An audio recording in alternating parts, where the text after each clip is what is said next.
Hello everyone and welcome to this presentation on effective communication.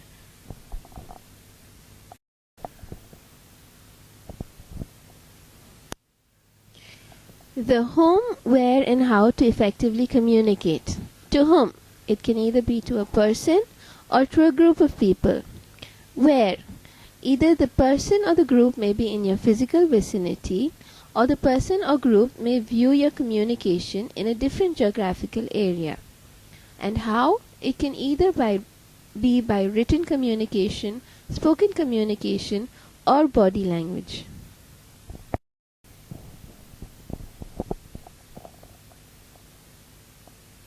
The most important thing to remember, either when we are speaking with a single person or with a group of people, whether we are speaking to them in our physical vicinity or in a different geographical area, whether it is by written communication, by spoken communication, or by our body language, the most important thing we need to remember and to practice is to say what you believe, communicate what you believe.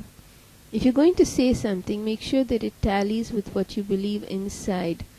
Sometimes when we think of doing something, we might get a small feeling that it's either a good thing to do, and so we act upon it and we let it out into the world, our feeling, and we communicate whatever that good idea is that we had. Or sometimes when we're going to say something or do something, we might have a niggling feeling saying that something is not yet worked out properly about this idea. So we need to listen to that also. And then we need to study our ideas, see whatever it is that we need to clarify about the idea, maybe set it into the proper context, define the context into which we are going to say or speak or communicate a particular idea. So the important thing is whatever you communicate, whether it is by thought, by word, or by action, it should come from within your heart or from within your soul or wherever within your mind, wherever it is that your consciousness or unconsciousness resides. It should come from within you. It should be what you believe. It is what rises up from you, and it is what will do the greatest benefit to the world.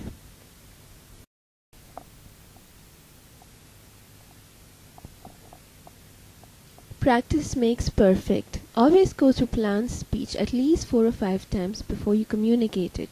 Think a thought, speak the thought, act out the thought in the privacy of your rooms. Practice it at least 4 or 5 times, make it a habit. Practice it at least 4 or 5 days, make it your character. After 6 practices, rest it on the 7th practice time. Keep practicing in cycles of 7, make it your destiny. After some time, even in a crowd, for extempore speech, you can retreat to the privacy of the room in your mind, practice your thought 4 or 5 times, and then present it beautifully.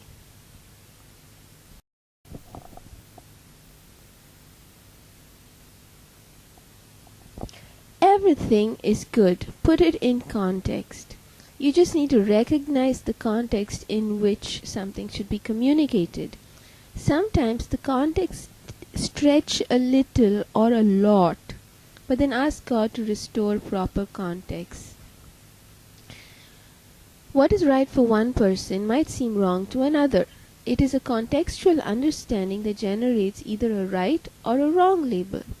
Is there a universally good context? Yes, but a flower that blooms red, for example a rose, is good in its context, and a flower that blooms blue, for example Pushpanjali, is good in its context.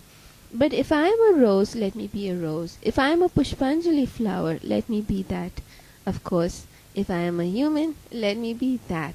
If I am a cook, I am a good cook. If I am a model, I am a good model.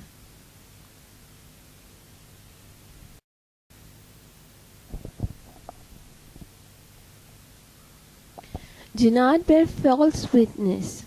If you like an idea, act on it. Follow through to where it leads and reap the rewards. If you don't like the idea, study it. Try to find out what you don't like about it. Many a time the same idea in a different context will work wonders. Keep it an idea until it reveals its beauty, and then act on it. Bear true witness to the glory that you see in it. Let it out from within your heart to the world you are in. Jesus said, "The kingdom of heaven is within you." When you let the inside out, then heaven is let out into the world.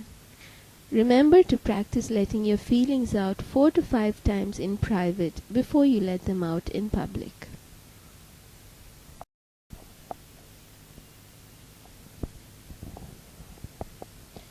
Always give credit to whom it is due.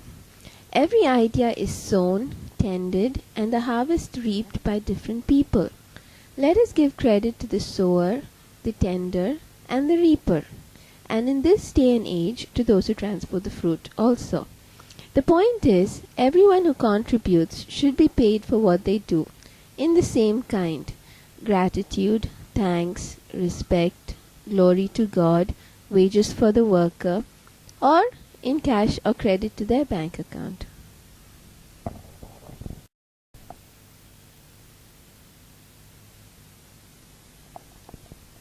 So happy practicing and then effectively communicating. Thank you for listening.